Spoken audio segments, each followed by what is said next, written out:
His father was dying. His brothers wanted the inheritance. The youngest boy wanted only one thing to save him. In a mountain village lived a farmer named Mr. Carter and his 3 sons. The 2 older brothers, Ethan and Mason, chased comfort and avoided work. The youngest, Noah, carried the chores without complaint. He wasn't louder or smarter, just steadier.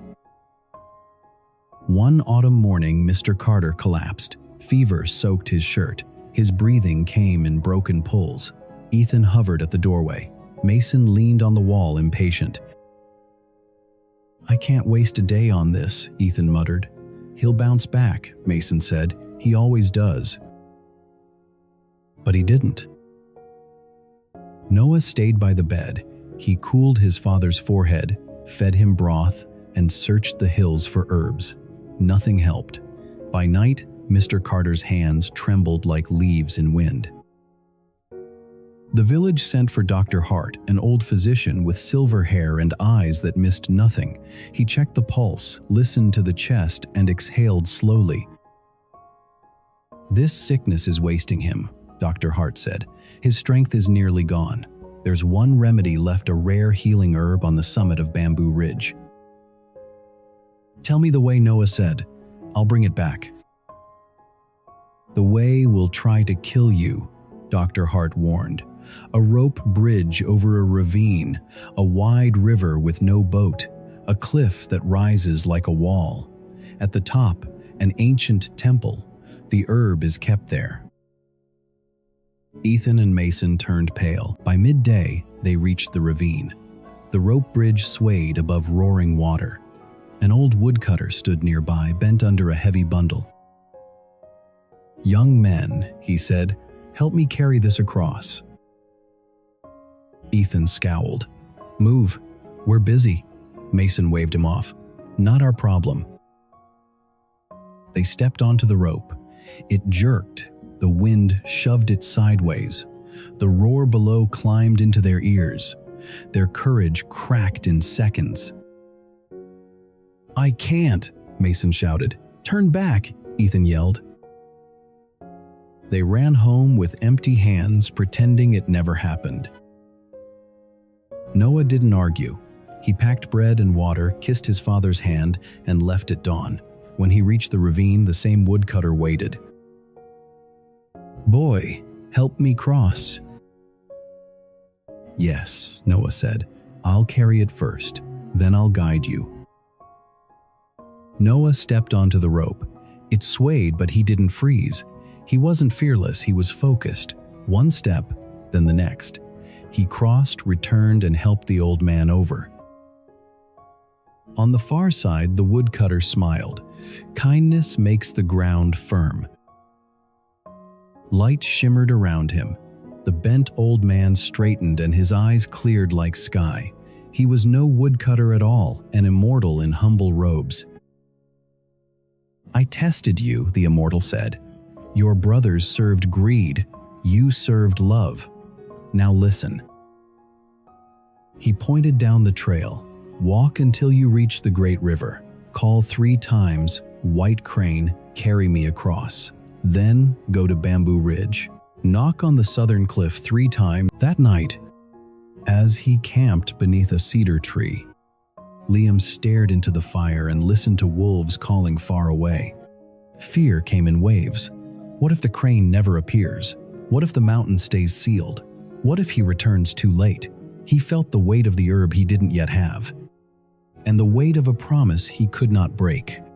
Then he remembered his father's hands, rough from years of work, gentle when they rested on Liam's head, and the fear turned into fuel. Days later, he stood before the river, wide, violent, empty of boats. He swallowed fear and called out, "White Crane, carry me across, White Crane, carry me across, White Crane, carry me across." A white crane descended silent. It lowered its back. Noah climbed on, and in a few heartbeats the bird carried him over the churning water. Soon Bamboo Ridge rose before him. The cliff looked impossible, sheer stone cutting into clouds. Noah pressed his palm to the rock. Cold stole heat from his skin. Doubt tried to crawl into his chest. Then he remembered his father's trembling hand. Noah knocked 3 times on the southern face. "Great mountain, open a way. My father is dying." The cliff rumbled. Stones split. A narrow passage curled upward like a stair carved by thunder.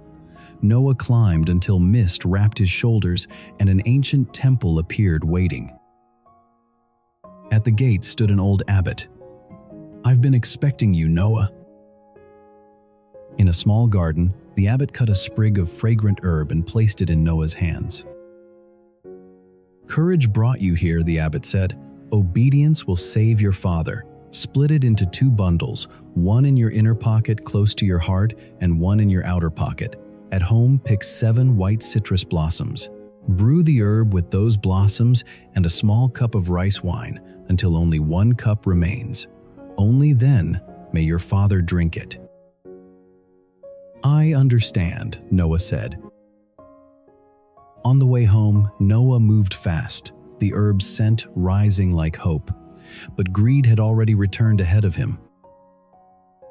Ethan and Mason had watched their father weaken and decided the only thing worse than losing the inheritance was letting Noah earn it.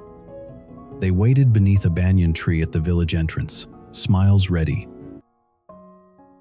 When Noah appeared dusty and tired, Ethan stepped forward sweetly. "Little brother, you did it. Give it to me, I'll brew it for father. You look exhausted." Mason nodded. "Let us take the honor. Rest." Noah wanted to believe in family. He hesitated, then handed over the outer bundle. "There are strict instructions," he warned. "Don't rush." They snatched it and ran. In the kitchen, they brewed it carelessly. No blossoms, no wine, no patience. They forced it to Mr. Carter's lips. "What is Mr. Carter?" gasped. Pain twisted his face. He clutched his chest. His breath turned sharp. "Why isn't it working?" Mason panicked.